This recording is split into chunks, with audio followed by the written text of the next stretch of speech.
एक गांव में सुरेश नाम का एक मछुआरा अपनी पत्नी आदिया के साथ रहता था। वो नहर से मछलियां पकड़कर बाजार में बेचकर अपना गुजारा किया करता था। सुरेश बहुत गरीब आदमी था, मगर दिल का बहुत अच्छा था। वो हर एक के साथ अच्छे से पेश आता था। एक दिन सुरेश रोज की तरह नहर से मछलियां पकड़ने के लिए कांटा पानी में डाला तो उसमें कुछ भारी सा फंस गया। सुरेश ने जोर लगाकर उसे ऊपर खींचा। उसने देखा कि कांटे में एक मटकी फंसी है। अरे ये क्या? ये तो खाली मटकी है, मछली तो आई कोई नहीं। मैं इसका क्या करूँगा?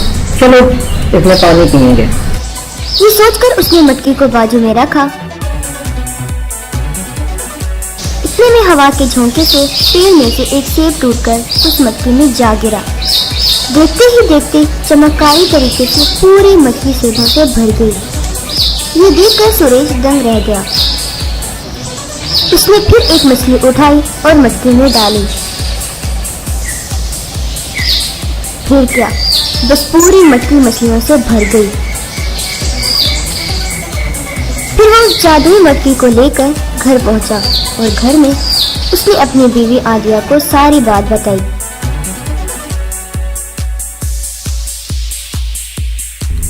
अजी क्या कहा?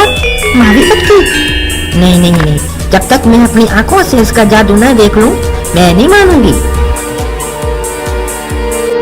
ये देखकर उसकी बीवी बहुत खुश हुई। सुरेश ने मटकी को घर के एक कोने में छुपा दिया ताकि उस पे किसी की भी नजर ना पड़े। उस दिन से सुरेश ने मछली पकड़ना बंद कर दिया। मटकी में एक मछली डाल देता तो पूरी मटकी मछलियों से भर जाती थी। फिर वो मछलियां लेकर बाजार में बेच आता। उसके घर के बाजू में रहता था एक विशु नाम का लड़का।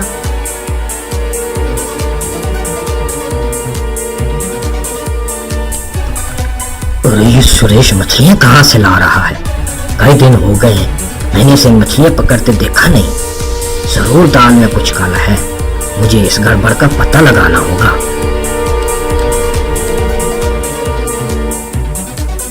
सुरेश को सब्जियों की जरूरत होती तो मटकी में एक सब्जी डाल देता। और फिर क्या, बहुत सारी सब्जियां निकल आती थी। किसी कपड़े को मटकी में डालता तो कई सारे कपड़े निकल आते। एक दिन उसकी बीवी आदिया ने कहा, सुनिए जी, आपका दिमाग तो बिल्कुल नहीं चलता। ऐसी जादुई मटकी है आपके पास, फिर भी आप मछुआरों की तरह ही सोचते हैं। आपसे मछलियाँ डालना बंद कर दो और जैसा मैं कहती हूँ वैसा करो। ये कहकर उसने मटकी में 1 रुपया डाला। बस फिर क्या, मटकी रुपयों से भर गई।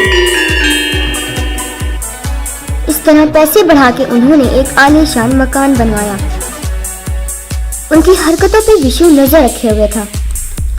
अरे इनके पास इतना पैसा कहाँ से आता है? मैं भी मछलियाँ पकड़ कर ही बेचता हूँ और मुझे तो इतने पैसे नहीं मिलते। कोई ना कोई राज तो है, मुझे पता लगाना पड़ेगा।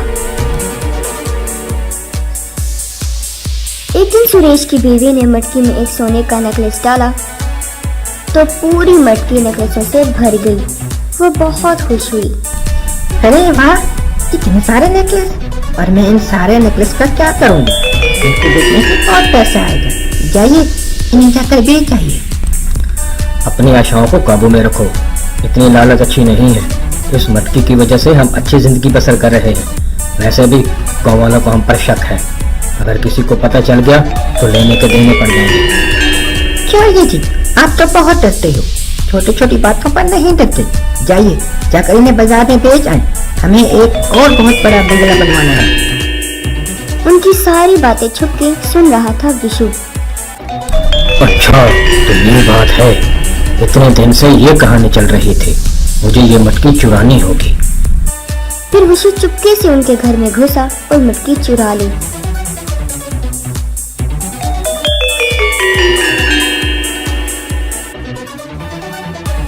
फिर वो मटकी को साथ लेकर अपने घर में पहुंचा।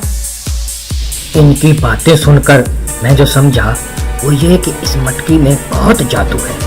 वैसे इस मटकी में वो चीज डालें तो इतनी सारी चीजें कैसे निकलती हैं? जरा देखूं तो सही। ये सोचकर उसने मटकी के अंदर देखने के लिए जो ही अपना सर डाला, बस फिर क्या, उसके तो कई सारे सर हो गए। यह देखकर वो डर गया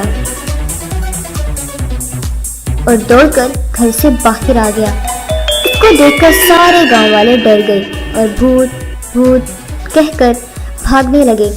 फिर कुछ देर के बाद गांव वाले लाठियां लेकर आ गए और भूत को मारो मारो कहकर विशु का पीछा करने लगे। विशु किसी तरह अपनी जान बचाकर सुरेश तक पहुंचा और कहा, मुझे माफ कर दो सुरेश भाई, मैंने तुम्हारी मटकी चुराई और इसमें मैंने सर डाल दिया तो ऐसा हो गया और गाँव वाले मुझे दानव समझकर मारने आ रहे हैं। मुझे बचा लो दोस्त, मुझे बचा लो। तो रुक जाए सब, वहाँ रुक जाए सारे लोग, मेरी बात सुने। आज मैं इतना धनवान बन गया हूँ, उसका कारण ये मटकी ही है। विशु ने उसे चुराया तो उसका ये हाल हुआ है। ये कोई दानव नहीं है, विशु ही है। ये सब कुछ इस मटकी की वजह से ही हुआ है।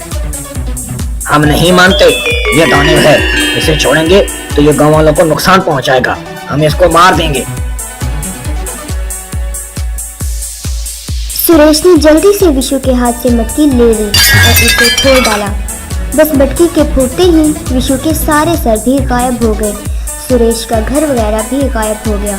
तब विशु ने सुरेश से कहा, धन्यवाद दोस्त, तुमने मेरी जान बचाई, पर मेरी वजह से तुम्हारी मटकी, तुम्हारा घर, तुम्हारे रुपए पैसे सब गायब हो गए हैं। मुझे माफ कर दो। कोई बात नहीं विशु, दोस्त जान से ज्यादा कीमती और कोई चीज नहीं है। ये सुनकर सारे गांव वाले वहां से चले गए। फिर सुरेश ने अपनी बीवी से कहा, देखा तूने आदिया, ज्यादा लालच करने से क्या होता है। जितना इस मटकी से मिल रहा था, इसे गुजारा कर लेते कितना अच्छा होता। जिंदगी कितने आराम से कट रही थी। अब तुम्हारी लालच बढ़ गई।